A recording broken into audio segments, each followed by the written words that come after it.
Alexandra Levine welcomes you to the Alexandra Levine Live Podcast. Today, we've got a packed show, from breaking news to informative topics that will keep you well informed. So, please click the subscribe button to get notified of her upcoming episodes. If you like what Alexandra talks about, then please share the Alexandra Levine Live to others. Alexandra also looks forward to your comments during this episode. Tonight's Alexandra Levine Live Podcast starts now. Well, hello, everyone. Hello, this is Alexandra Levine live with the America's Pulse Network. You are all in with me tonight, Alexandra Levine. We have some major breaking news that came out of the Supreme Court this morning. Let's put up the first clip. So this came from my good friend David Harris Jr. out of Newsmax. Breaking: Republican-appointed Supreme Court Justices John Roberts, who was appointed by President Bush, and Amy Coney Barrett, who was appointed or nominated by President Trump, both ruled against President Trump's birthright citizenship executive order. My question to my audience: what the hell is wrong with these people? I mean, they say, Amy Coney Barrett says she's so conservative, she's adopted so many different kids. I don't get this. I don't get this whatsoever. We know that, Chief Justice Roberts is compromised. What this does, and actually I'm going to pull up something off my phone that my good friend Adam Reuter wrote, and I didn't have enough time to write it out, but he said something very interesting. He said, the airports are the new border. He said, birthright citizenship is not going to be easily solved because a constitutional amendment will need to happen. But if the penalties for overstaying visas and entering the country illegally were harsher, that would help solve the issue. And I completely agree with him 100%. And he talks about the visa overstay reality. The point about the quote, vacation camouflage matches the actual intelligence reports perfectly. He says the Department of Homeland Security and groups like the Center for Migration Studies have documented this pattern for decades.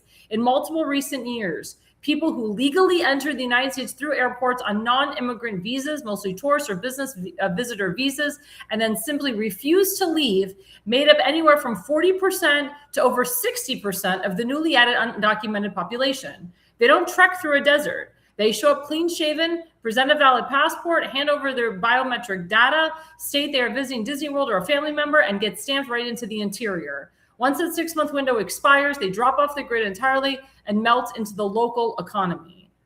I mean, this is just insane. And the justices, they wrote 194 pages on the birthright citizenship issue. I can tell you Justice Alito and Justice Clarence Thomas are not happy that Amy Coney Barrett and Chief Justice Roberts voted against this. This is unbelievable, unbelievable.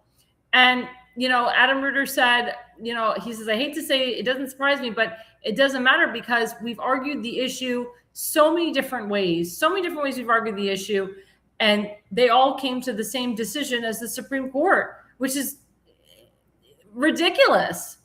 Unfortunately, the law needs to change for something to happen.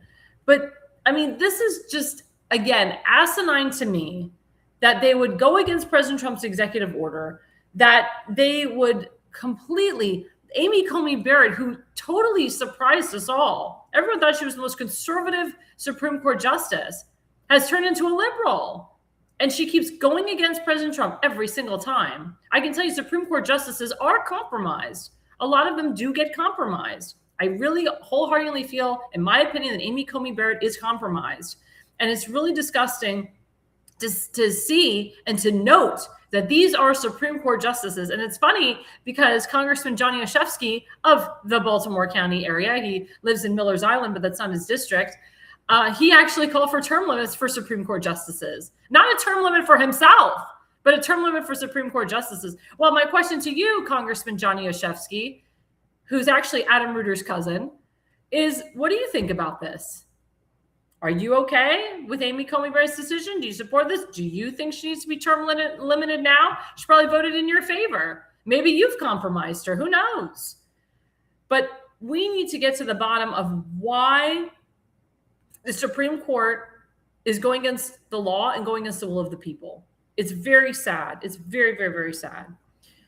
Other breaking news that we have also is President Trump said on his Truth Social account that he is doing a midterm convention September 9th through the 10th in Dallas. As you know, I was just in Dallas at CPAC. That was in the middle of March. So a lot of things are happening in Dallas. So I will be there. Hopefully everybody else will be there. This is great, especially for conservatives or people that are in very tough districts. But also, as you know, there is a huge Senate race that's up for grabs. And we hope that Ken Paxton wins that seat. I wholeheartedly believe he will win that seat. He beat out the rhino, John Cornyn. And now we have a great chance to keep Texas red and to make it even more red. And then other breaking news that we have is another Supreme Court ruling that happened. So I jumped from I was supposed to go Supreme Court to Dallas, but it's okay. So the second thing the Supreme Court did is they ruled against men playing in women's sports. Well, oh my God, glory be hallelujah. We got two genders. We got two genders, everybody, a male and a female. If you are one of those people that was subjugated or subjected to seeing a man in your locker room, or if you know of somebody who had a man in your daughter's locker room, thank you for calling it out, or continue to call it out. I can tell you, I'm in the insurance industry. We have trainings. There was a trans person in my bathroom with me.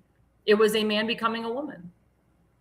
And these were not independent stalls. They were independent stalls, but meaning it wasn't like one bathroom per person. I was sharing a bathroom with this trans person. And they had an Adam's apple, and I was like 20 stalls away from that person. Now, I can defend myself. I know self-defense. I know Krav Maga. I've been to the gun range. I know how to defend myself. But a lot of people out there do not. You don't want a man in a girl's bathroom. A lot can happen.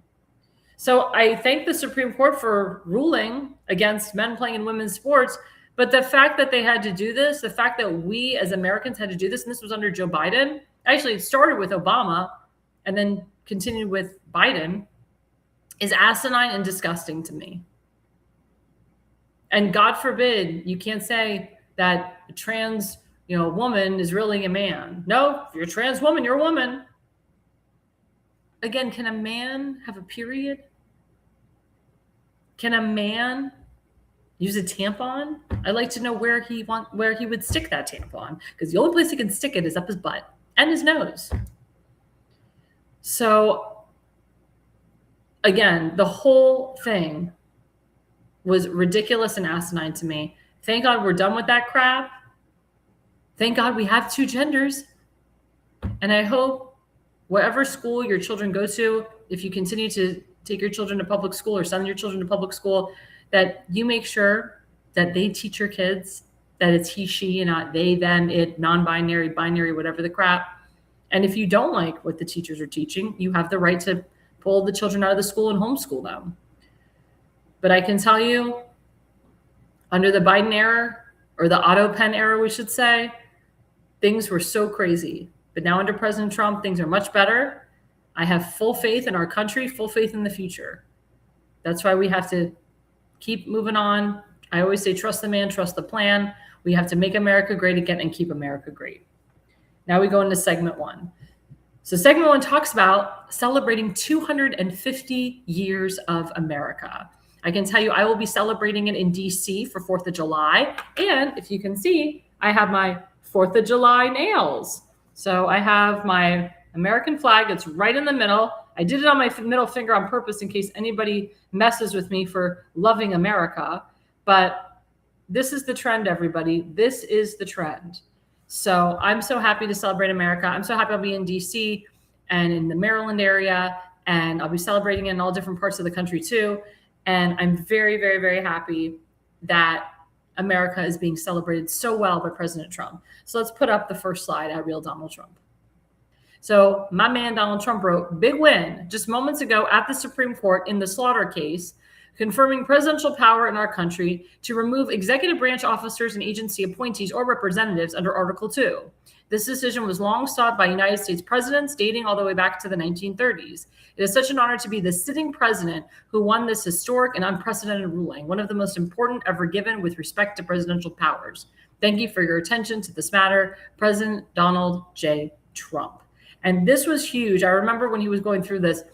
Thank God, again, I mean, the Supreme Court, they're an interesting bunch because they know the law, they understand the law, they're supposed to know the rule of law. Sometimes they come through for President Trump, sometimes they act like idiots, like with the birthright citizenship thing. But this was something that President Trump was really looking forward to confirming from the Supreme Court, so I'm glad that he got it through. Let's put up the next slide at Real Donald Trump. Oh, I was like, where is it?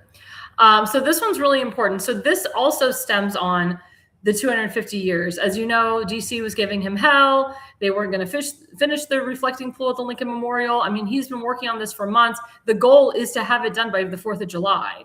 And I will be there, and many other people will be there as well. So the reflecting pool, which suffered great damage due to the vandals and radical left scum that hate our country, has been for the past 2 days in full operation. It looks beautiful after July 4th.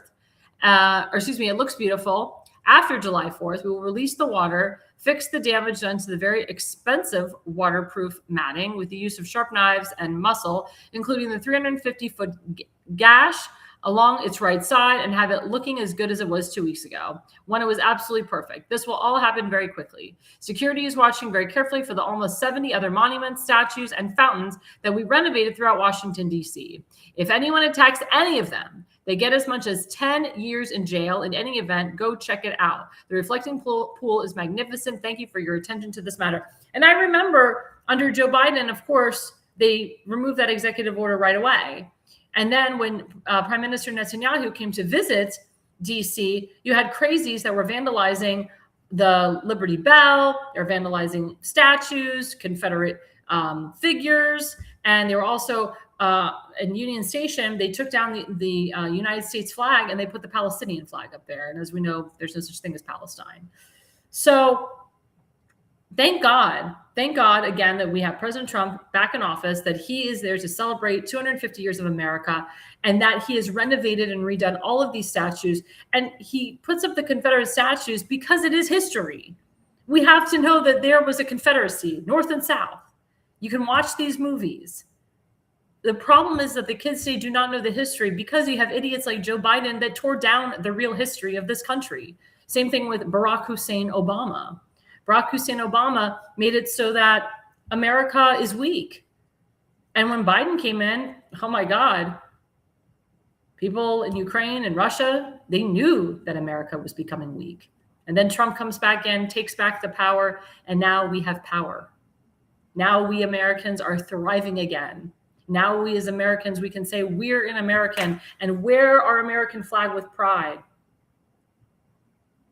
Either on our fingers, on our hearts, on our heads, wherever. I can tell you this is a very special 4th of July for me because my grandfather was a World War II veteran. He served in the United States Air Corps in the Philippines in Manila for 5 years. And actually, he was there in the transition when it went from Air Corps to Air Force.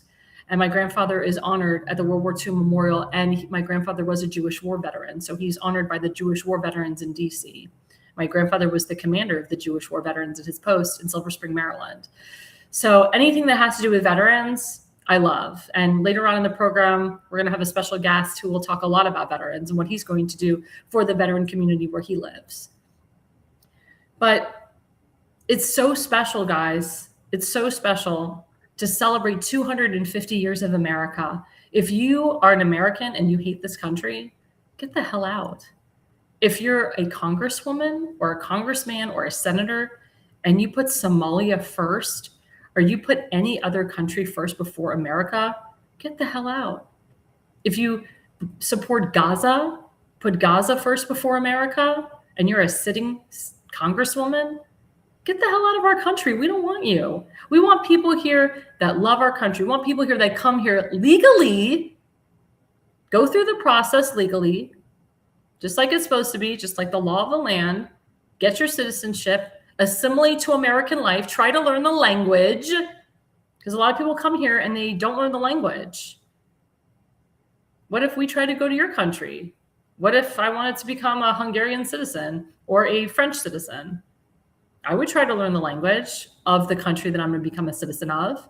But no, there's areas here in the Maryland area and in Florida and so forth where they come to this country, and as we know, they come here illegally. They don't assimilate to life, and they're criminals, and they come here with drugs, and they come here with fentanyl and many other things, and they kill innocent Americans. And that's why it is time that we take back our country. It is time that we Americans unite and fight against illegal immigration, fight against illegal criminal aliens, fight against illegal Syrian and illegal Lebanese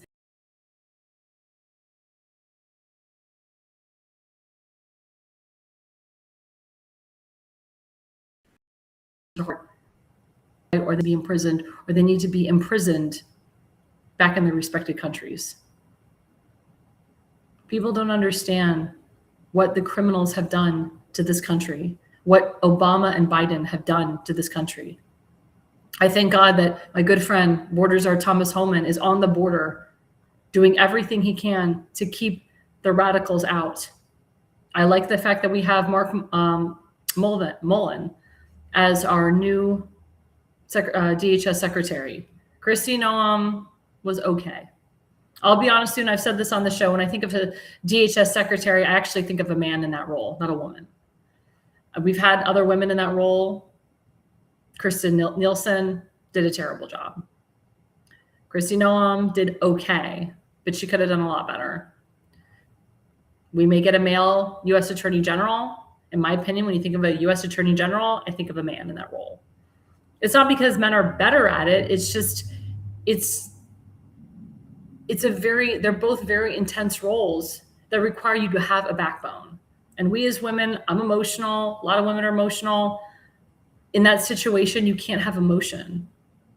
We as women, we can't help it. We go through all the emotions because we have children. We go through perimenopause and menopause, and we have children, and we go through all these ups and downs as women, but men can do it without emotion. And you have to have unemotional people in these positions of power. And President Trump is unemotional too. So is J.D. Vance. That's why it's really great that we have President Trump back in the Oval Office. I can tell I love him more than I did in 2015. And a lot of people, they don't like what he's doing with Iran or whatever, with Israel. Like I said, trust the man, trust the plan. But I can tell you, he was just as focused on things that go on in this country than he is overseas. But as a reminder, what happens over there happens here. So he has to take care of the Iran-Israel situation because, as we saw, Biden screwed up Afghanistan. And that's why we had all these illegals coming into our country. Like I said earlier, illegal Syrian, illegal Afghan refugees. So before you start shitting on President Trump for the Iran war, think about, why is he trying to keep that area stable? Because it protects us at home. And Netanyahu said, we're just a small country. There's only 7.5 million Jews that live here, 2 million Arab Israelis. It's America they want. He said, they don't really care about us. They care more about America. They want to attack bigger countries with a bigger population of Christians. They really want to attack the Christians. They've been attacking Jews for thousands of years. We're nothing compared to Christians. America's a Christian nation. Why wouldn't they want to attack America and get rid of as many Christians as they want? That's why we as Jews, we want to work with our Christian brothers and sisters. We want to take care of you guys. We want to protect you guys because you guys protect us. That's why we have to stand strong and stay with President Trump. Like I said, trust the man, trust the plan. Let's go to the next slide. So this was very beautiful. So this is actually hanging at the Oval Office. It says, a golden gift to the White House for the 250th birthday year. So it's the American bald eagle. And President Trump has actually been in contact with a real American bald eagle. As you know, they are endangered species. There's not a lot of them. I actually encountered a hawk when I was in Ohio, which are also endangered species. So this is so beautiful. Again, for the first time in a long time, we have a president who really loves America, who takes care of Americans, who wants to take care of Americans, who will and always will and does put America first. That's what he ran on. That's what we love about him. And he's honoring America in the most beautiful way. If you guys haven't had a chance, please go to the Great American Fair that's happening in DC. And President Trump wanted to dedicate this whole entire month to celebrating America 250. And why not celebrate at the White House? Why not celebrate it in DC? And let's go to the next slide.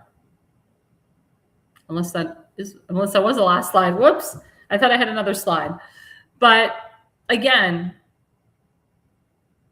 what is America about to everybody? What does America mean to you? That's my question to my audience tonight. And what do you want to see President Trump do in the future for America and for Americans? Now, coming up after the break, we have a very special guest. As I said before, we had too many illegal criminals come into this country under Biden. She will tell you about a specific illegal criminal that did something so heinous that it will haunt her for the rest of her life. But she's a strong woman. Her name is Tammy Nobles. She's a brave woman, and she'll be right with us after the break. Now, before we go, we have our sponsor, FoliumPX.com. Toxic heavy metals. This is great before 4th of July. I'm taking it now. I'm detoxing before because, I'm eating kosher hot dogs, which is much saltier than a regular non-kosher hot dog. And I'll be eating sauerkraut and kosher hamburgers with seed oil. I mean, kosher food is so bad for you. But it's bad for you, but it's good for you. But I have to detox fully before I even eat that kosher hot dog or that kosher hamburger. So please, guys, go FoliumPX.com. They have great July 4th specials going on. I love these supplements. These are antioxidants. This will help build your immune system. If you have cancer, this is great. If you have cancer, this is great for prevention of cancer. And again, it is a free radical support if you're trying to get pregnant.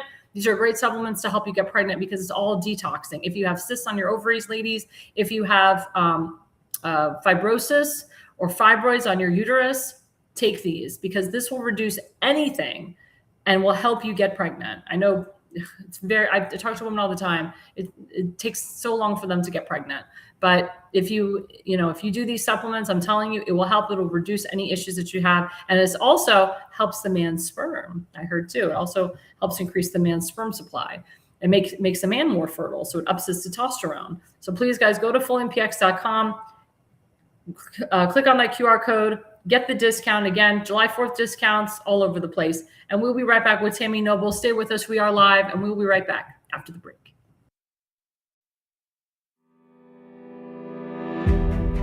Hi, I'm Alexandra Levine. I'm a professional opera singer, actress, TV, and radio personality. Since 2015, I've been a volunteer, a field director, and a campaign manager, learning the ins and outs of the political world. That's why I became a political consultant. My job is to lead you to victory with organization, structure, and the mindset of winning for your district or state. With my guidance and direction, I can keep you focused on the things that matter to the people and advise you on key issues that need to be addressed. If you're a serious candidate that is serious about winning, then book a consultation with me today. Go to levineconsulting.co. You'll be happy you did.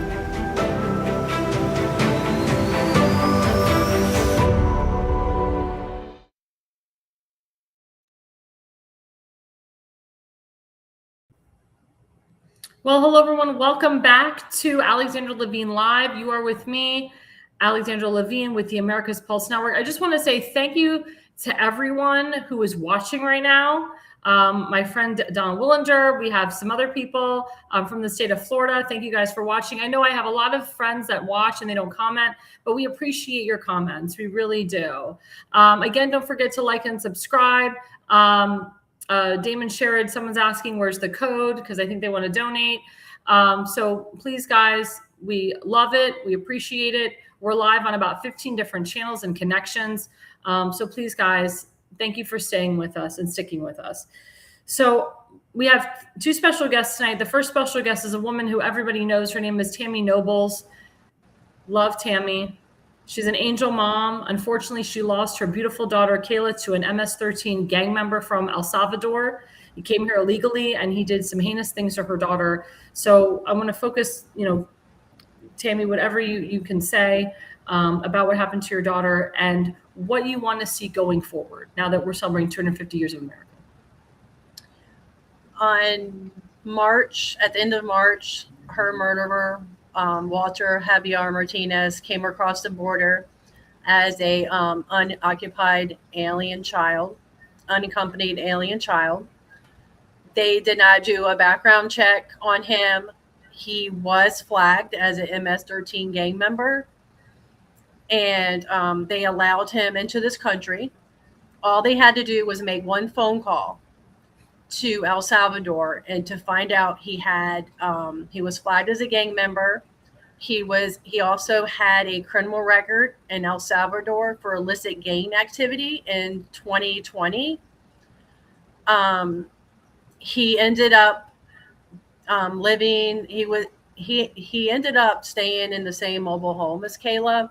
What happened was we found out that the rent lady that owned these mobile homes, her and her cousin was here illegally, and they owned these mobile homes, and they were renting out rooms to anybody. They just told Kayla and her boyfriend they were living there with a young family with a young child, and the landlady just told them, "Oh, you're getting a new roommate. Make sure you clean up, or clean up." They did not know their rental rights. They didn't want to say anything because they didn't want to get kicked out. He was only living there for 5 days. July 24th, Kayla just celebrated her 20th birthday. She loved JoJo Siwa with the bows and everything, and she got a JoJo cake, and she went to the pool, had a good day, and little did she know that 3 days later she would be dead on her bedroom floor.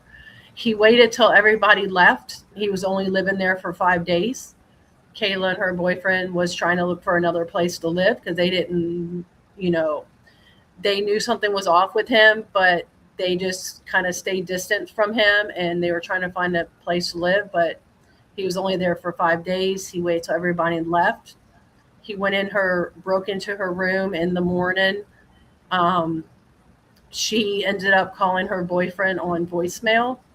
On the phone, and then it went to voicemail because he wasn't able to answer his phone at work. He went into her rooms. There was a struggle. Everything's caught on voicemail. I have not listened to it. I won't be able to ever probably listen to her last moments. But he took a phone charging cord and wrapped it tightly around her neck and strangled her. And there was a struggle that went on. And then after he killed her, he sexually assaulted her. And he left her on the floor like trash, took $6 from her wallet, and went to lunch with his half-brother like nothing happened. You never think it would happen to you. But hopefully it will never happen, but it has happened many times after Kayla. I've been on this journey to try to share Kayla's story since 2022, trying to prevent this happening to any other family, because it's a nightmare. And these Democrat officials defending these illegal immigrants, Americans should come first. American safety matters. It matters. Our safety should come first, not those that are not here legally. Where were they when Kayla was being murdered? They never said anything.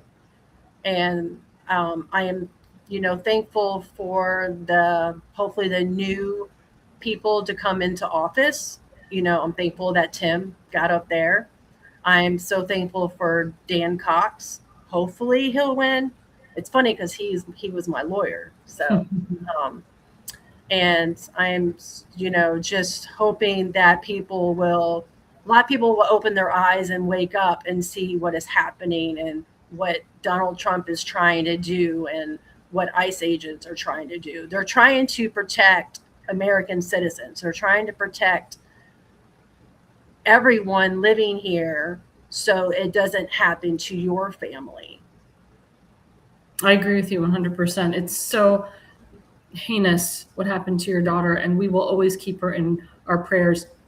I want to talk to you about the leadership in your state of Maryland. You have your U.S. Senator Chris Van Hollen, who is fighting and fighting to bring back this MS-13 gang member, Kilmar Abrego Garcia, to the point where he actually went to El Salvador on your taxpayer dollar to try to bring him back and sat and had margaritas with him.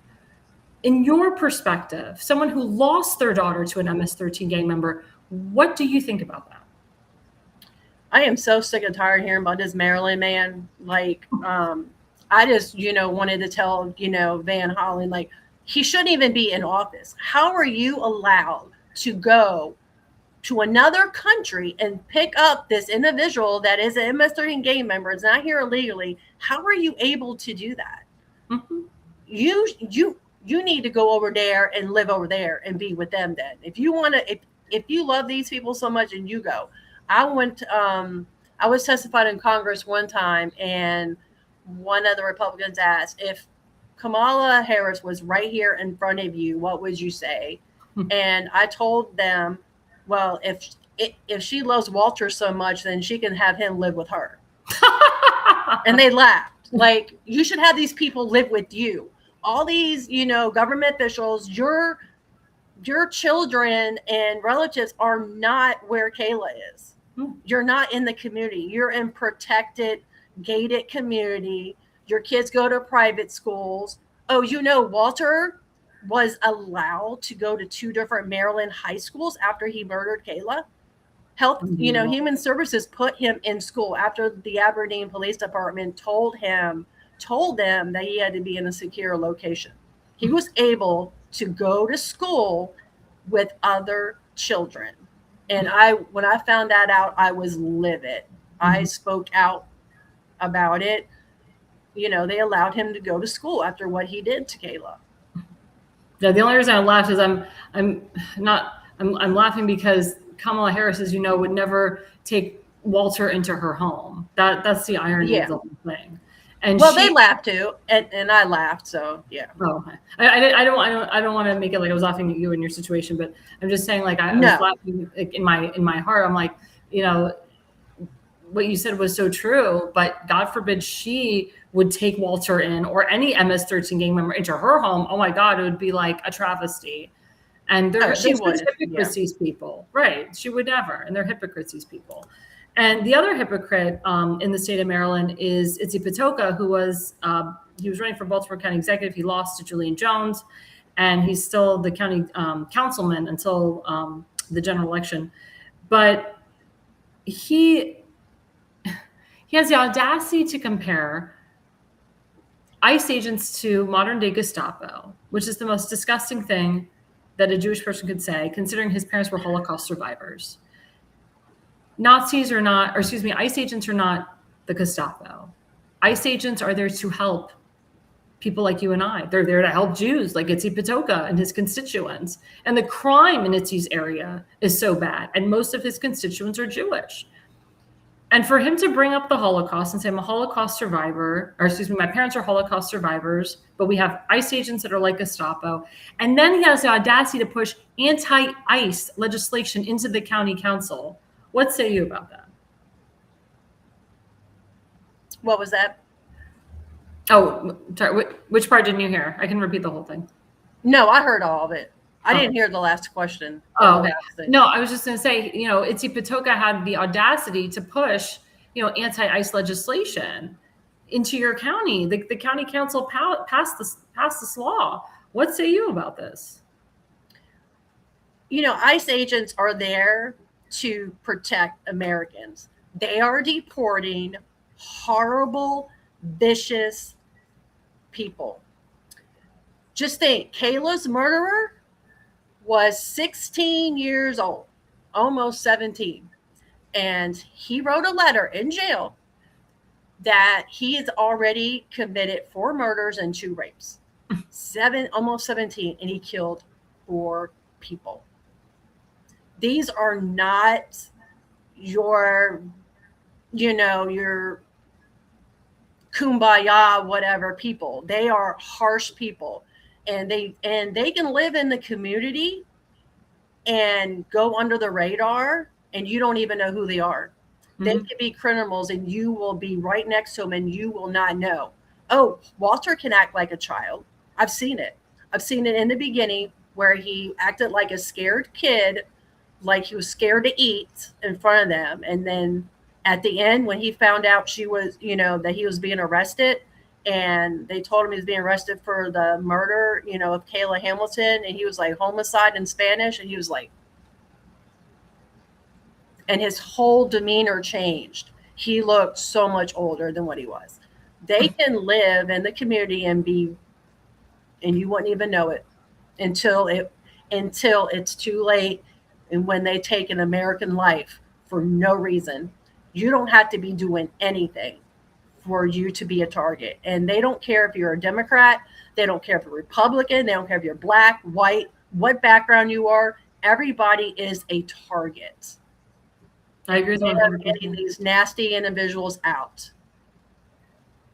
Have you had a chance to see Walter's parents, meet his parents, talk to his parents? I don't know where his parents is, and he couldn't even speak English. So you think his parents are in El Salvador and they just had him come here illegally? Yeah, his half brother was living in the same mobile home park as Kayla.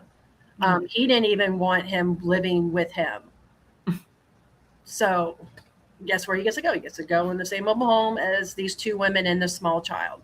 Exactly. That this rent lady just put him there. Was there any signs of drugs? Did Walter bring fentanyl over this country? Was he doing drugs? Was there anything like that? No. He was smoking weed, but Kayla didn't like the smell of it, and she didn't want to complain to the rent lady because they didn't want to cause any trouble with him, because they didn't, really trust him. Of course, I mean, they knew something was up, but they didn't want to cause any trouble with him or the landlady, so.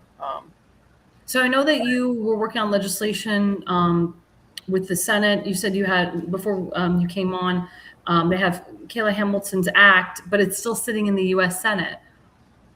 It's still sitting there. Unbelievable. State Silence Act is still sitting there too. Yeah. One Democrat went against it. In your opinion, it's still sitting there. It's because one Democrat went against it. They did not like that her bill will do background checks on every UAC from 16 to 18 that's or 17, like 14, like somewhere around that age, 15 to 17. They will do a background check in their home country, because if they were allowed to do that, then they would have known everything about Walter. And they said, oh, well, they'll be sitting in the detention center longer than needed. What? They need to sit there as long as it's needed, because you don't want another American life taken. Correct. Because there's, because they didn't want to do the background check.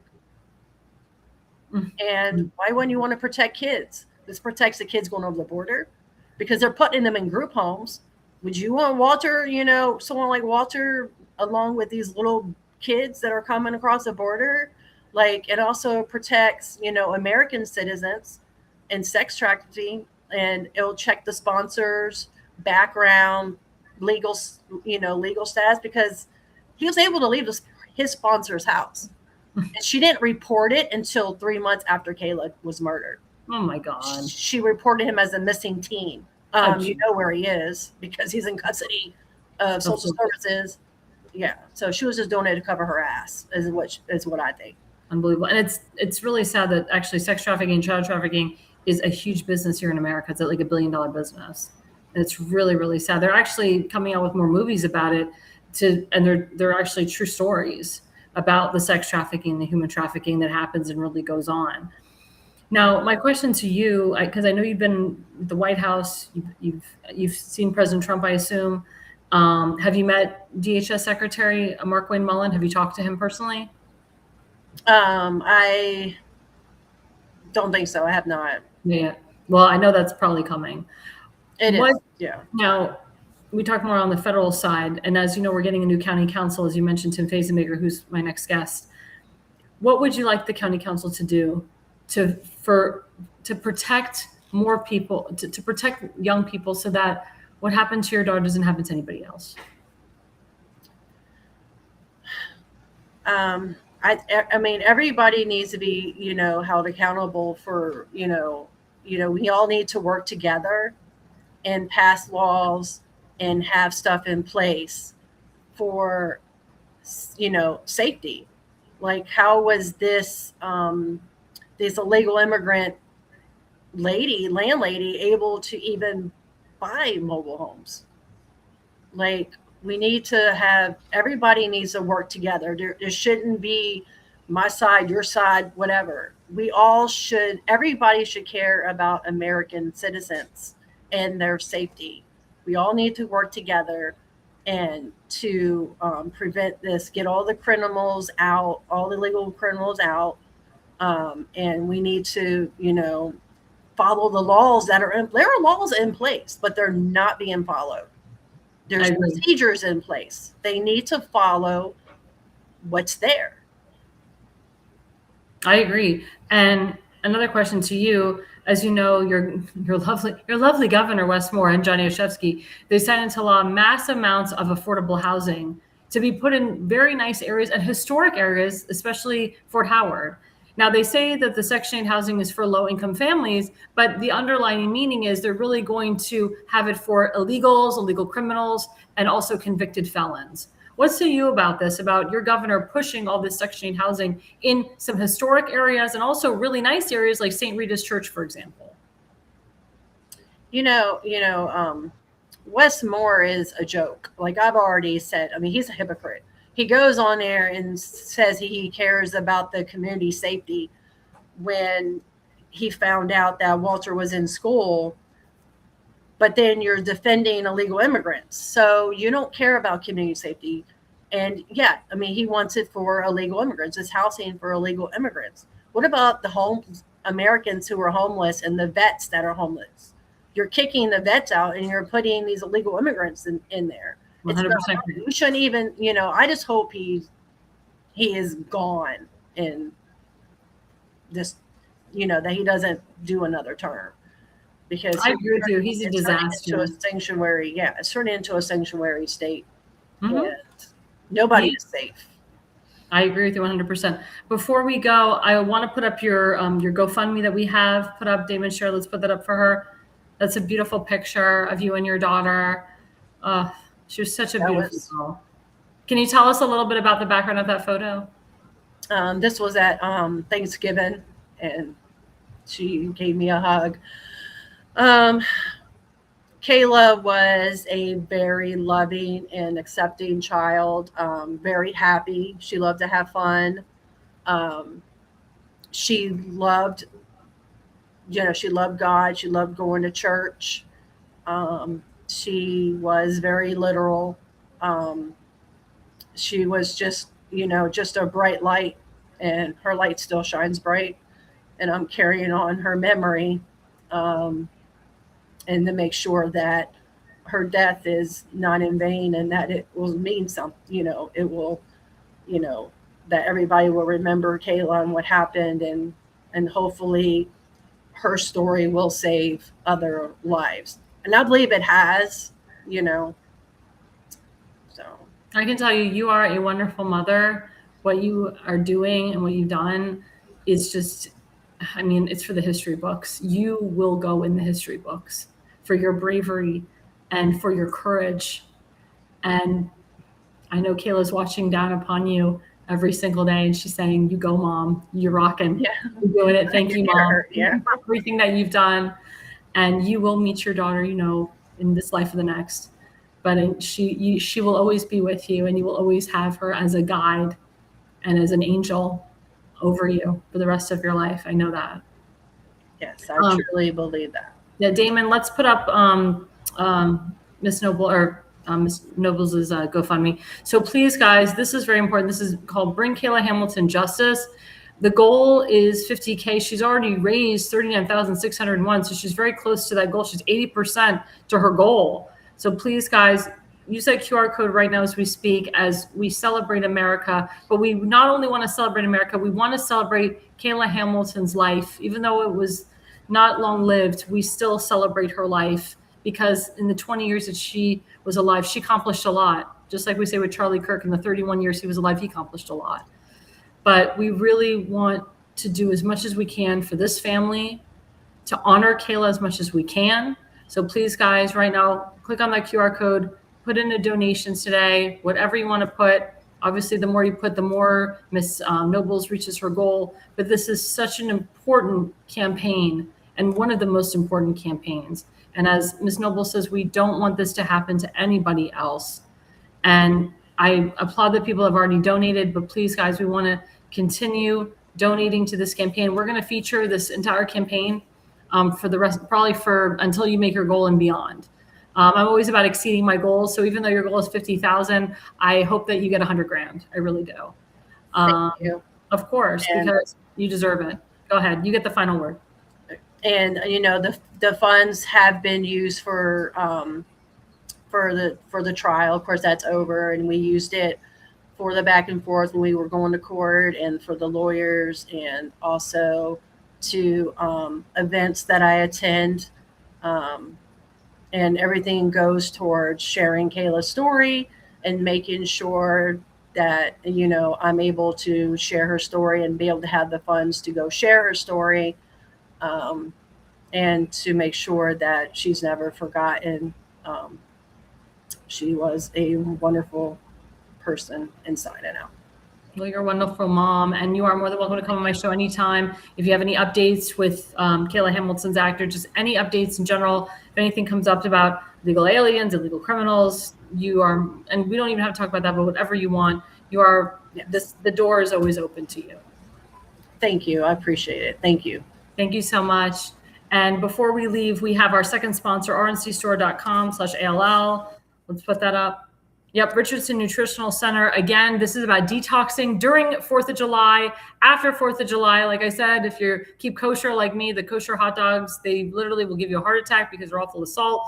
So we really want to detox. There's natural remedies in here. This also prevents against cancer. This also helps people with stage 4 cancer. This also helps with fertility for men and for women. And we really, really, really want to push these supplements because I know for a fact that they really do work. I know I have more energy, I've lost weight from them, and we really just want everybody to indulge in these beautiful supplements for 4th of July. There's also some great discounts for 4th of July. So please, guys, go to rncstore.com/ALL. If you don't type in AOL, you don't get the 10% discount. So of course, the more you spend, the more you get off. So please, guys, go to rncstore.com/ALL, type in ALL, get that discount. That's the QR code. That QR code takes you directly to the 10% off discount. So please, guys, click on that QR code. We'll be right back after the break. We have a special guest coming up. Stay with us. We are live. We're live on Rumble, on YouTube, on Facebook, on TikTok, on Spotify, on Substack, on Parler. I mean, we're on 15 different connections. Please, guys, don't forget to like and subscribe. Again, thank you to everyone that has been commenting so far. I will get to your comments in a minute. But thank you, guys, and stay with us. We'll be right back after the break. Welcome to America's Pulse Network. This is APN's very own White House correspondent, Alexandra Levine. This is so amazing and miraculous. We've never had a president in the history of our nation doing this. And we hope to God that he continues doing this forever and ever. Thank you. God bless you, everybody. And God bless President Trump. And God bless you. Hello, everyone. Hello, everyone. This is Alexandra Levine with the America's Pulse Network. I am the White House correspondent right here in the heart of D.C. as President Trump is celebrating 250 years of America and the military. Subscribe and follow America's Pulse Network on the above social medias.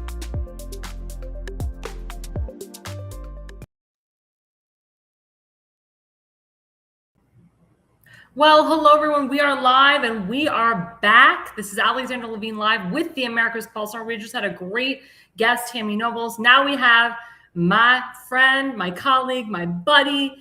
Remember, he did Faze Time for me in between my shows. But now we can report some amazing and beautiful news that we have Tim Fazenbaker, who is the Republican nominee for Baltimore County Council District What's Word up? up. Did Word you get up. your haircut again? Got your haircut Uh, again? I did, yes. Well, how does it feel, Mr. Fazenbaker, to be the Republican nominee for the County Council, District 9? It was a great feeling. I felt some sorrow for some of my colleagues that got close and that didn't win, but ultimately it was short lived. It was one day of kind of enjoying it, and then it was right back to the trail of, all right, we got more work to do. And after we win in November, it's gonna be the same thing. It's gonna be, all right, now we got a transition team. We got to make sure that we're getting everything going. It's a long, hard battle. I'll say anybody who's ever thought about getting into politics, it is a lot more to it than you may realize if you've never been involved in this. So I thank everyone who steps up to run, even if they have crazy ideas like the far left people. But it's a civic duty, and if you can do it, it's a great feeling, and it's a great thing to give back to your country. So for those of you who don't know, this has been a 4-year journey because Tim won the Central Committee in 2022. And, I've been working with Mr. Fazenbaker, and he and I were trying to figure out, what seat should he run for? Should he run for Congress in 2 years? Should he wait? Because we didn't know about this seat because of the issues with Todd Crandall, because there was a lot of scandal with Mr. Crandall that a lot of us knew, but we couldn't reveal. Thank you to the Baltimore Banner for revealing that. So now we find out that this is an open seat, and it's in a very hardcore MAGA district. And, Tim and I, we kind of didn't know where the district would align, because normally it's Dundalk, it's Essex, it's Edgemere, it's Ferris Point. But the beauty of this district is it's literally Tim's district. It's his base. We don't have what we call the Essex crowd. So there's no Essex in this district at all. So it's just Dundalk, a sliver of Rosedale, Sparrows Point, which is where Tim lives, and it's Edgemere, which is Tim's hardcore base. So, going through this and going through this journey, and the interesting part, everybody, is that they tried to push a hardcore rhino against Tim in a very MAGA district. Tell my audience a little bit about that journey. So the thinking about what to run for, in a state like Maryland, there's only one reelected congressional Republican, and that's in jeopardy because of the redistricting that may happen here. And that's Andy Harris, everybody.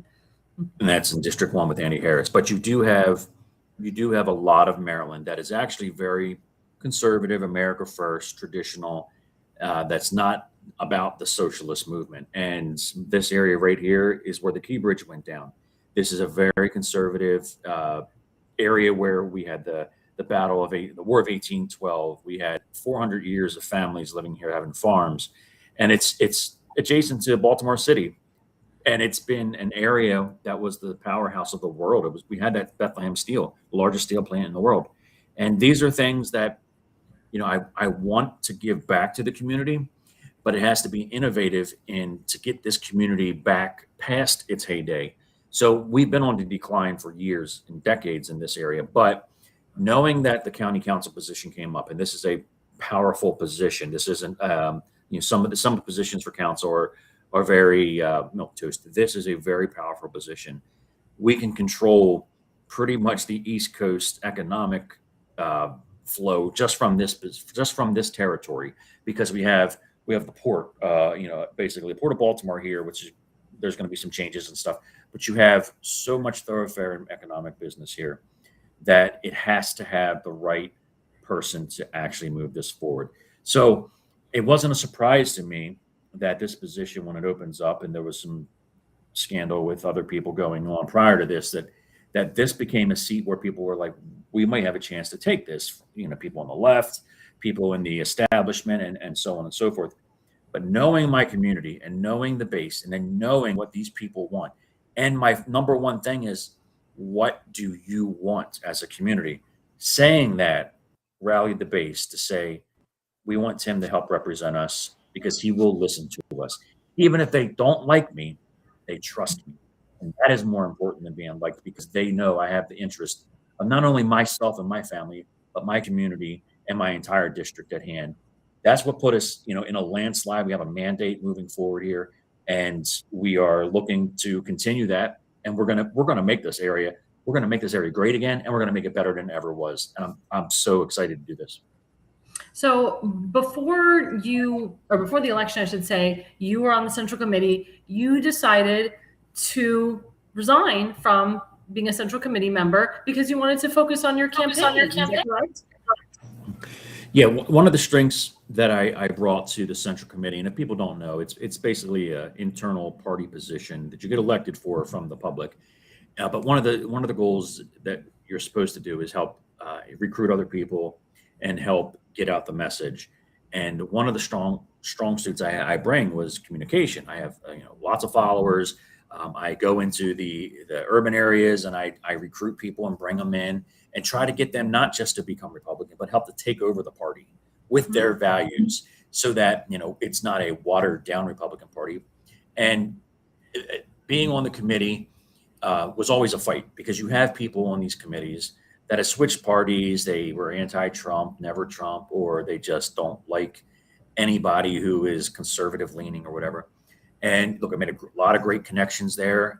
And then when this position opened up, I knew that the establishment would not necessarily support someone who has values of like America First, like myself, and they want to go a different route, somebody that would be more of a country club Republican who would pretty much go along and do what he's told. And that's not me. And I knew all along, knowing my community and knowing the American people, that this community was going to rally around making sure that they stood up for me, because I've stood up for them for years. And it's one of the best feelings to hear people say, we backed you all the way through thick and thin, whatever they said and threw at you. We just said, you're not attacking one of our family. And that's why they put me here. And my dog even agrees. You're running around yelling at someone. Yeah, well, I don't want to get into this next thing, but I do need to correct the record, because you have a bunch of liberal reporters. As you know, we are conservative media. We are fair and balanced. And that's why we're at the White House. So you have reporters that are saying that you are censured by the entire Republican Party, which we all know that's not true. The Baltimore County Republican Party illegally censured you, who was a private citizen. You resigned before they even censured you. It is against their bylaws to censure a private citizen. And again, the establishment was doing everything they could to humiliate you, to hurt you, to say that the whole Republican Party was against you.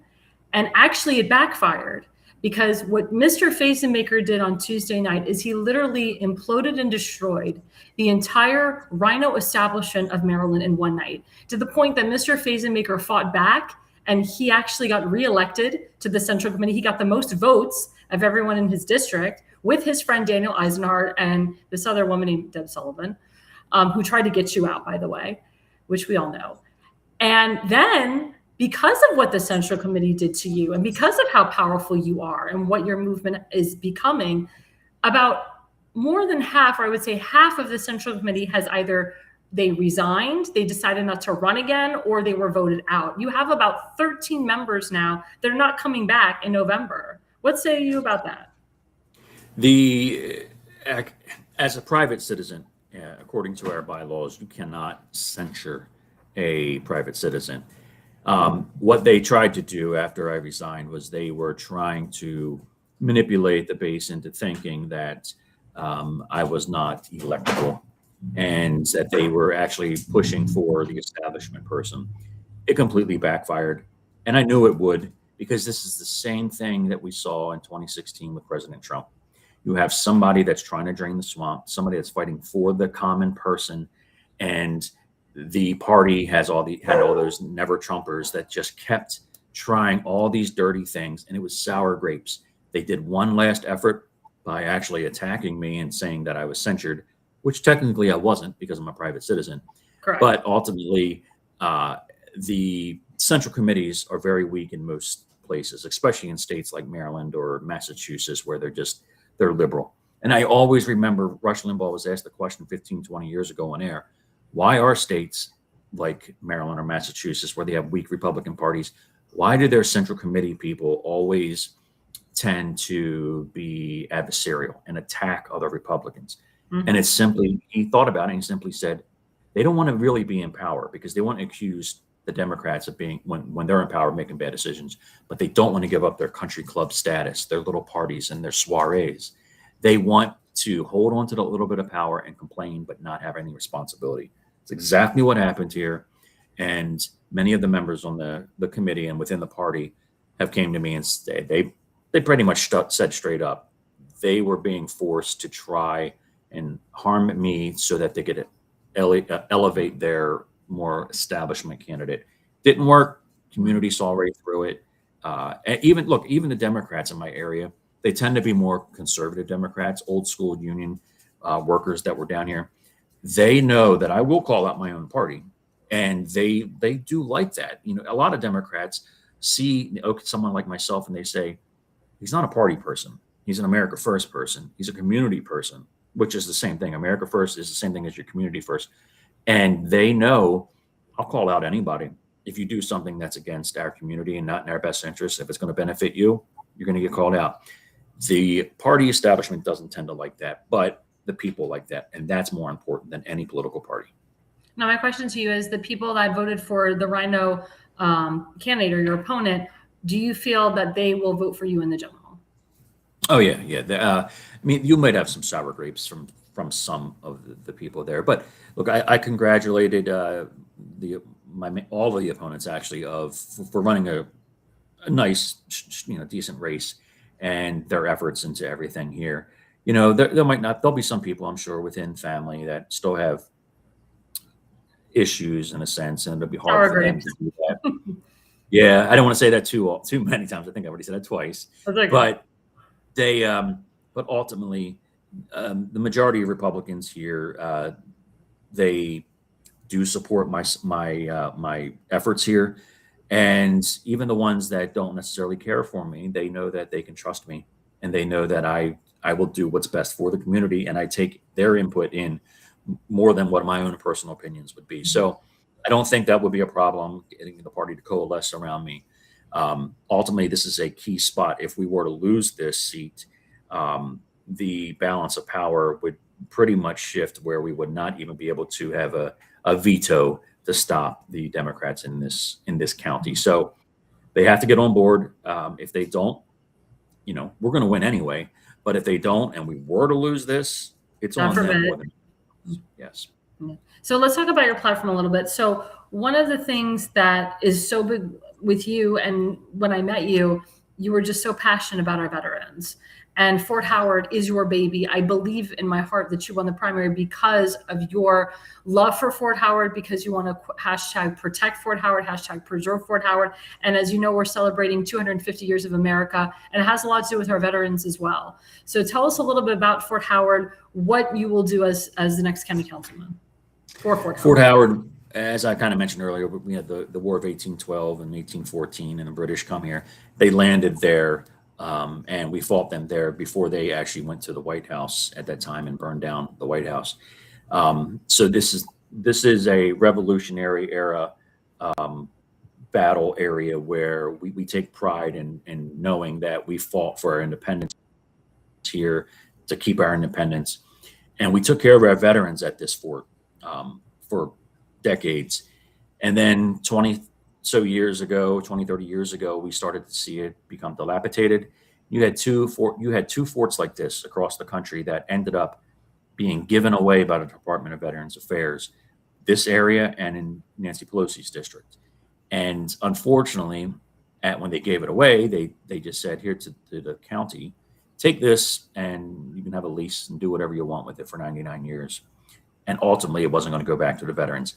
There are a lot of issues with the land. It's beautiful land. It's on the water. It's beautiful. Totally. It's somewhat tied into Fort McHenry. So you had for our 250th birthday, you have all the memories of that Star Spangled Banner being written right there, just across the water. And the land has basically been given to developers to build subsidized homes, to build and take away the historic farmland that we have down there, the history that we have down there, and the way of life for people. And the people do not want it. And for 20 years, we have stopped it by every little means that we can. But ultimately, we know how it works. The government has more power. The government has more money. They will end up winning. So Governor Moore, along with the developer, created an amendment, basically called the Fort Howard Amendment, which will allow them to supersede the county and the councilman who has councilmatic courtesy to say, no, you're not going to do anything with this land, they can step in at any time and say, we're taking it. And I just want to correct the record for my viewers is that state always overrides county. Just let people know that. Right. So in an effort to one up the states and their efforts to force social engineering and a different way of life for this community, we have gone to President Trump and we have gone to Pete Hegseth, and we are continuing to push. We want Doug Collins. We want President Trump to take Fort Howard and make it officially part of Fort McHenry, make it a National Historic Park. If it's not going to go to veteran use, it has to go to a national park. You'll have some tourism there, and it'll be, reenactments and things like that. It'll be great, which is disgusting. Correct.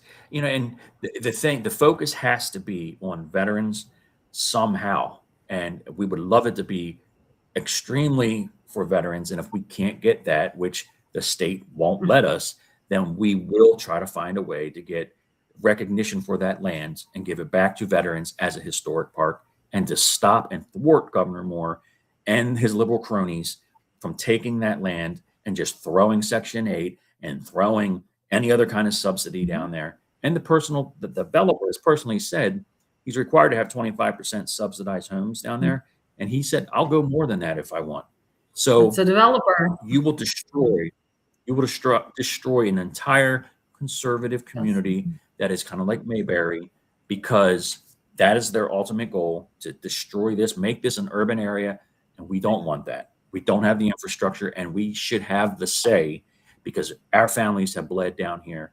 We should have the say on what happens with this land over any developer. And for the record, it's not just for low-income families. Like I said with Tammy, it's going to be for illegal criminals, and it's going to be for convicted felons. And that's what people need to understand. Going back to when I was interviewing Tammy before you, as you know, Isipatoka passed anti-ICE legislation into the county council. As the next county councilman, can you reverse what Isipatoka put into law, what he implemented there? So I can't directly do that, but I was the one who stood up. But and Tammy, actually, Miss Tammy spoke right after me. I think you ruined Itzy's political career with that. I think so too. He wanted a full sanctuary status for this county, and a lot of the other Republicans wouldn't even stand up and state what many of us want, which is no, we don't want sanctuary status. And I got up there, testified, and I told them, you're a traitor to your people, and sissies placate, real men lead. And that is what an issue with many people. Traitor to the Jewish people, what Tim was saying, which is correct. Yes. Mm-hmm. So many Republicans tend to just follow, and they think if they can appease and become more moderate, then they will get some Democrat votes. That's the wrong philosophy. President Reagan said, be bold, not pale pastels. You lead, and you don't lead and alienate. You lead and you show them why it's important and what can happen and what the vision is. That's how you get people to follow, and that's how you build a big tent. And people saw what I did there, and I had behind the scenes other elected Republicans that were afraid to speak up, say we were so thankful you did, because they didn't want to take the risk of looking bad. And that's the worst part. You shouldn't be worried about how you look. You should be worried about what your community wants, and your family and the people around you. Ultimately, it's what they want.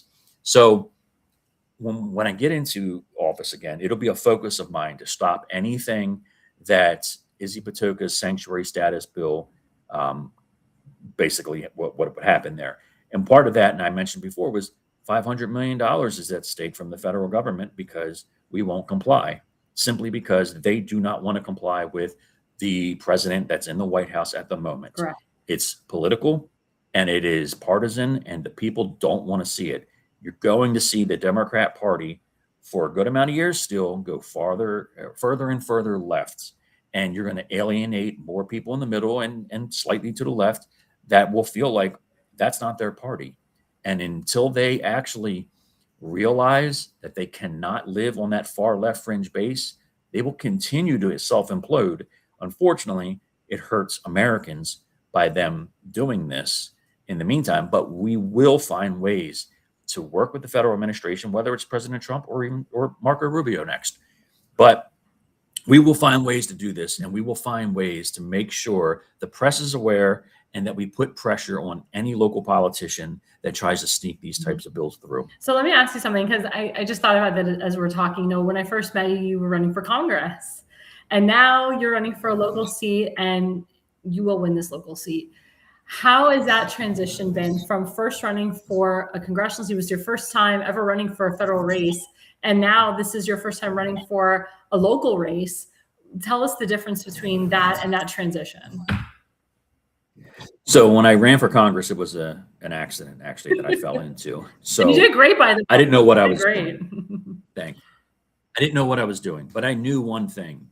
I was on a mission as a father to correct things within my own party and to grow a bigger tent for this party. And I knew that the Republican Party in Maryland was so weak and ineffective that I would not be able to get anywhere. And at the time I was running against Dutch Ruppersberger, who had been in office longer than I had been alive. And the first thing I did was I worked with Brandon Strzok, met him up in Boston. And then we met David Harris Jr. out in Arizona. LA and Arizona. And then Scott Pressler started working with him. And I started getting on all the national news stations, and I was talking a different way. And they saw I was going down into the urban areas and in the gay community and stuff, and saying, look, we have common views on a lot of things. How do we focus this into rebranding our party, make it your Republican Party? Mm-hmm. And that's how people start to grow that movement here. The one thing I really learned in that race was Dutch Ruppersberger, as far left as he was and kind of a war hawk, he had a lot of support from people who were Republicans who did not like anything that he voted for, but he did great constituent services for them. He took care of somebody that had a veteran need or some kind of employment need, whatever it was, and people never forgot it. And I remembered thinking to myself, how could you vote for him when he's so antithetical to what you believe? But it's about connection. And it reminded me to make sure that it's all about connection with people in my community. So this time around, I had a person comment today that, it was so refreshing that somebody that was in my position helped somebody. And I had to look back, and I found out in December that I helped someone with a personal issue. Don't know what the party is, but I know a lot of them have been Democrats because for campaign signs put in their yards, and they say, I'm a Democrat, but I'm voting for you because you're my family, and won't see that, especially when somebody's in a position of power or well-known in the political world. Those people tend not to even respond to a lot of people. They have their staff do it. But I, for years, have done this because somebody reaches out or has an issue, and I want to step in. I want to do what I can to help them, whether it's bringing them food, finding them ways to stay into their house or apartment a little bit longer if they're having financial issues, school issues, road issues, things like that. So letting them know that, hey, vision, and it's something that I'm willing to share with you, and we can work on it together so that we all have better lives down here. And it's not about socialism. It's about getting you up the best spot so that you can also contribute and be able to give back to the next generation as well. So before you go, I know I had some slides, but I kind of, Damon shared, can we skip to some of the numbers of today coming out for the election? Because as you know, friggin' Maryland, well, that's for the Central Committee. So for the Central Committee right now, Mr. Fazenbaker is up 25.83% against Daniel, 23.83. And Daniel said, "Guy, it would be great if I beat you." For the Central Committee. I wish he would. He's No, an up-and-coming person. Yeah. He's got a great story. Yeah. So, which I'll have to step down from when I become the councilman. I get a quarter of the votes here. Danny and I actually did great in a landslide here, and it's just showing that our community is rallying behind us. Danny is somewhat like a protege of mine. We grew up together to a point. Great life story. Goes into foster care and comes out and makes for himself. He's going to be there. So he's maybe 4 years behind right now where he's going to get in there. So strong cheer, and I'm very proud of Danny and myself. Damon, can we put up Mr. Fazenbaker showing so far? Yep. So there we go. So actually, so every day of this mail-in ballot counting, Mr. Fazenbaker is going up, which is awesome. So he's right now at 1,500 votes. He is up 40%, as far as I'm concerned. I think the day of the election, you actually won by 41%. I think JD was like at 24%. So Yes. every day that these mail-in ballots are coming in, Mr. Fazenbaker is doing phenomenally well. He's above his opponent by 537 votes. That's why Mr. Orbach, conceded immediately, because he knew he couldn't pick it up. And it's interesting because, we had to go through a lot of obstacles to make sure that this election was free and fair. There's a guy that works for the Baltimore County Republican elections who's a friend of Mr. Orbach. So we had to put our people in place, and we had to put some emails in place to make sure that this was a free and fair election. And if the DOJ had to come in, then the DOJ had to come in. I can tell you guys, and Mr. Fazenbaker knows this, that Rui has confirmed that the certification of the election will be July 6th. They try to do some shenanigans to say, well, we'll certify July 6th, but we may have to, manually recount, and we may not really certify till July 7th. No. It says it under law that you must certify the election July 6th. There is no ifs, ands, or buts. And I re-emphasize the law to this person and to the DOJ. So the DOJ is aware of what the state and the county was trying to do. And when the DOJ knows what's going on, it freaks out the county and the state. Because let me tell you something, guys, the county and the state do not want the DOJ to come in and take a look, because they'll call out all the shenanigans that are happening, and they will pull people out if they see any shenanigans happening. So I can tell you guys, on July 6th, Mr. Fazenbaker will be officially certified as a Republican nominee, but he has already been called the Republican nominee, and I will continue to call him the Republican nominee because he is. But last word, Mr. Fazenbaker. The good thing is, for anybody that's thinking about running or involved in running right now, whether you agree or disagree on mail-in ballots, which I don't think we should have those unless it's the way it used to be with military. You got to play this game right now. You have to beat them at their own game. Too big to rig. Get election day, big to rig, and get people to watch the counting of the ballots. Get them uncomfortable so that they know we're onto their game. At the same time, help work to get the Save America Act passed and these other things so that it becomes more fair. But you have to play their game at the moment, or else they're just going to beat you at it and we'll never be able to make a change. So we had a strong showing. We were up probably roughly 40%, or we probably got about 40% of every single bucket of early voting, mail-in voting, and all that. The mailing voting I do not like, and early voting I don't really care for. But right now, we're going to continue pushing those things to make sure that we win so that we can make a change for the better and hopefully change some of these election things that have been finagled to benefit other people right now. So, and also, Tim, sorry to interrupt you. Go ahead. I'm very proud of what we did as a team, and I'm very proud of the community. And it, again, touches my heart that they've stood up for me because I've stood up for them. I agree. And it has been an honor to work with you. And I am so looking forward to continuing our journey into working with you, because, people don't see, the person that I'm working with. And, you get a lot of noise. But when you get the noise away and you actually meet Mr. Fazenbaker and you talk to him and you have one-on-ones with him, you're like, oh my God, like, dude, you're a really nice person. Like, that idiot was completely wrong about you. Well, duh, because you have to actually meet the person first before you judge. I always say, don't judge a book by its cover. And you really have to meet the person and talk to that person and really get to know that person before you make that judgment. And I do have one question, because, as you know, we don't 100% necessarily know who your Democrat opponent is going to be, because they're still counting mail-in ballots.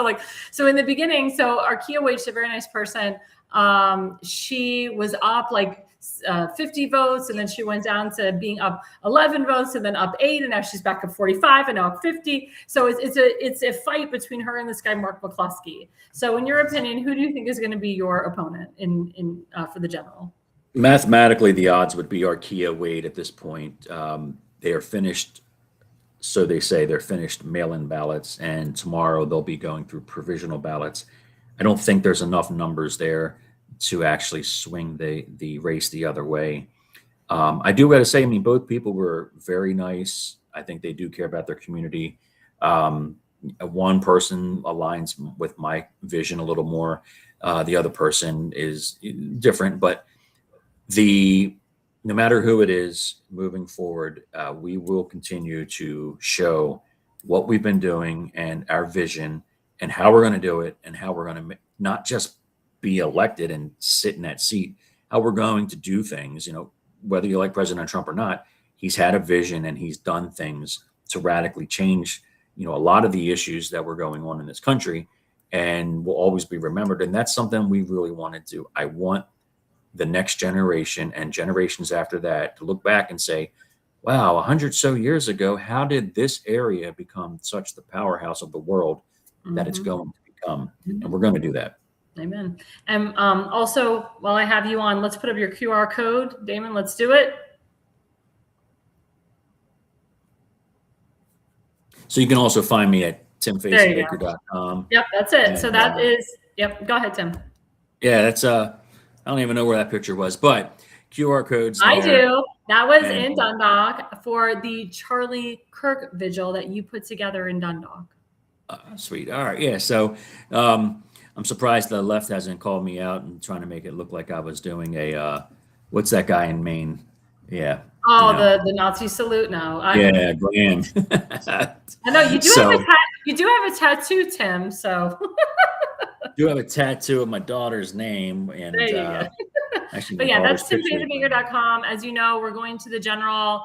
The DNC is going to come hard with their money. We need every Republican to back Tim Fazenbaker, and not just in the state. Tim has gotten campaign funds from people that live in Ohio, Florida, California, different states. You don't have to live in the state and the district to donate, but the maximum is $6,000. And all those people that donated to his other opponents, they can donate now too. Certain ex-Central Committee members, even some Central Committee members, doesn't have to be the Baltimore County Central Committee. Under their bylaws, they can endorse now Mr. Fazenbaker. They can provide money to him. But honestly, it's about we the people. We would rather have the people's support than the party support, because at the end of the day, it's about you. It's about his constituents. Mr. Fazenbaker is not party over principle. He's always principle over party, and that's how it should be. That's how it always should be. What say you, Tim? I would never be a Democrat in this modern era because my values don't fall over there. The Republican Party doesn't have every value that I think I have, but it's closer to who I am. But the thing is, it's always about the principles, the community before a party. And in order to make a difference, you don't start another party. You actually take over the party, and that's what we're doing. You saw President Trump do it, and it is, again, it's a little strange that people are still blinded by not understanding what President Trump has done and what I have done, which is lead by example, do what you say you're going to do. And if they do call you the Trump of Maryland, it's an honor. Guys, you have to understand, because I lived it with Tim for 6.5 years. What Tim did is what Trump did, where Trump was getting shots and blowns. And Tim's not a convicted felon, but President Trump, that was coming, just like fake convictions. Mr. Fazenbaker got everything in the sun. And for him to do what he did Tuesday night, how he overpowered all of that. We all cried, because for 6.5 years, Mr. Fazenbaker and I went through such vitriol, such pushback from all of the rhino, from all the establishment of Maryland. For one man, that's like Trump. It only took one man, Mr. Fazenbaker, to overcome and to take over that whole party and in a way say F you to them, but in a way just it was the people. The people saw the BS. The people, and that's why we thank his voters so much, because they saw through the BS. I want to give a shout out to my friend Dawn, because if it wasn't for Dawn, oh my God, she exposed everything and everybody. And we love Dawn, and Dawn's gonna be with us throughout the general as well. Because if it wasn't for people like Dawn and other people that were involved, I don't think other people would have seen the light. And I thank the voters for seeing the light. I thank them for seeing the BS. And I thank you, Tim. I thank you for continuing the fight. I thank you for not backing down. I thank you for the strength that you have, this strong person that you are. And you have phenomenal children. Your oldest daughter just graduated with a full scholarship to college. She graduated third in her class and was valedictorian. And that's a reflection of you and of your wife. So, I mean, just a wonderful man, a wonderful family man. God bless you. Thanks. And don't forget the 4th of July parade. Here, you can pop that in too. We'll be at the 4th of July parade in Dundalk, which is one of the oldest parades, I think, around. Yeah. And 2.5 miles. There'll be another parade in July somewhere else. But we every year we give out rubber ducks. A lot of people, the kids love ducks, and the Jeep people love ducks. So it's kind of our thing now, and it's getting the lame ducks out of office. But I'll say this: when I first got in, and I knew it was going. When I first got into politics, and I knew that it was going to be extremely hard to take on an entire machine, I said, "Build an army," and it takes time, and we did. And you see a lot of other people that were real close to winning that will win next time. And Henry Siskowski, right? So don't just be the spoke in the wheel; be the wheel. And let them be the spokes. That's how you get things done and how you change things. I agree. God bless you, Tim. God bless you. Thank you so much. And again, I'm really excited for our future, for the future of this country, and for you and I's future, and everybody else's future, moving forward. It's going to be great. Thank you. Thank you so much. And before we leave, also, we have a couple other campaigns. We have Justin Murphy, who's running for the United States Senate. Can't forget him. He is the Republican nominee for New Jersey State Senate. So every Republican needs to back this man. Independents need to back this man. You don't want Cory Booker in there. He's awful. He's disgusting. He believes in illegal criminals. He's a disgusting human being. I pushed for Justin Murphy. I had a lot of Jewish people in New Jersey vote for Justin Murphy. He is an awesome guy, very smart guy. We need to back him, and we need to get behind him. And of course, we have our good friend from the Jersey Shore, Damon Galdo, who is the Republican nominee for U.S. Congress in District Number 1. He and Justin Murphy are working hand in hand together. They actually did like a phone banking thing, get out the vote thing the other night, and it was very successful. And they're just going to continue doing fundraisers with each other, working together, helping each other out. And we love Damon, and we want to get him there. And please, guys, these are the QR codes. Everybody, candidates need money. These people, they're running for federal office, so that they need more money. But obviously, it's for a great cause, and it's for America First people, MAGA people, but it's also for people that care about the community. They're not self-serving men. They're not politicians. They actually care about the country. Damon has a wonderful family, wonderful wife, wonderful children, and we need to get back to them, guys. We really need to get back to them. And again, guys, we also have last campaign, my friend Mark Stevens sent this to me. He's been working with this guy, Blaze, Enjoy, and he wants to plan a bachelor trip to Destin, and he's gone through investigations and all this stuff, and just people are hitting him with the kitchen sink. All he wants to do is just enjoy this trip to Destin. So they're only going to raise up to $450. I would like to make that up to $1,000. So please, guys, they're 14% away from their goal, or sorry, they're 14% into their goal. But we really want to get it up to $1,000 if we can, even though the final goal is $450. Please, guys, go to that QR code, donate to help Blaze enjoy his bachelor trip to Destin, because people have been fighting him and fighting him hard. And he's a very good guy, according to my friend Mark Stevens. Again, it's about giving back to the people, giving back to veterans, and that's what it's all about. Well, thank you, guys. As you know, 4th of July is coming. So we want everybody to have a wonderful 4th. If you have a chance, if you're in the Maryland area and you have a chance to go to DC, do it. I'll be in Maryland. I'll be in the DC area all weekend. So please, guys, enjoy. Thank you guys so much for watching. Thank you so much for advice and adventures. My friend Donna Willinger, Deborah Levine, Wellman. Thank you again to my guests, Tammy Nobles and Tim Fazenbaker. Thank you guys so much. Again, the reason you listen and the reason you watch is you are no idiot. America's Pulse Network. The mainstream media is bought and paid for. The truth is twisted to fit their agenda. But America is waking up because podcasts are the future for trusted media. Welcome to the America's Pulse Network. It is a network built by patriots that upholds the Constitution. The America's Pulse Network stands for God, truth, and the America First movement. There is no corporate propaganda, no government spin, just real news, real talk, and real voices fighting for faith, freedom, and the future of this great nation with common sense. Here are some of America's Pulse Network podcasts. Alexandra Levine Live, hosted by Alexandra Levine. Jersey Shore Podcast, hosted by Damon Galdo. The Conservative Corner, hosted by Seth Eisenberg. APN's The Pulse, hosted by Alexandra, Damon, Elena, and Seth. So tune into America's Pulse Network on the following social media platforms: X/Twitter, Rumble, Truth Social, Parler, Facebook, and YouTube. Join the revolution, because the pulse of America beats for God and country. America's Pulse Network is for faith, family, freedom, and truth.